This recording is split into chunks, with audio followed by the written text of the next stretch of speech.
நமது ஆலயம் பார்த்தீங்கன்னா, பெருமுகை கிராமத்தில சஞ்சீவராய பெருமாள் வந்து அமர்ந்திருக்கிறாருங்க.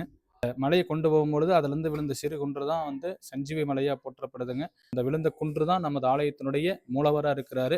நமது ஆலயத்தில பார்த்தீங்கன்னா, கீழ வரும்பொழுது பார்த்தீங்கன்னா, பெரிய ஆஞ்சநேயர் மலைய தூக்குன மாரி இருப்பாருங்க. அத தொடர்ந்து ஆஞ்சநேய பகவான வழிபாடு செய்யலாம். அத தொடர்ந்து பரிவாரத்தில இருக்கக்கூடிய மகாலட்சுமி, நாராயணமூர்த்தி, தன்வந்திரி, லட்சுமி ஐயக்கிரவர் என்று சொல்லப்படக்கூடிய பரிவார தெய்வத்தை வழிபாடு செஞ்சுட்டு, மூலவரா இருக்கக்கூடிய செஞ்சிராய பெருமாள் வழிபாடு செய்யலாம். போன 2018ல பார்த்தீங்கன்னா, திருப்பதி திருமலையில என்ன தோற்றத்துல இருக்கிறாரோ எம்பெருமான் நாராயணமூர்த்தி, மகாவிஷ்ணு, அவருடைய தோற்றத்துல அதே அழகனுடைய அதே உயரத்துல, அதே கம்பீரமான தோற்றத்துல இங்க வந்து மாட கோயிலாக மேல் மாடியில் அமைச்சு வழிபாடு செய்றாங்க.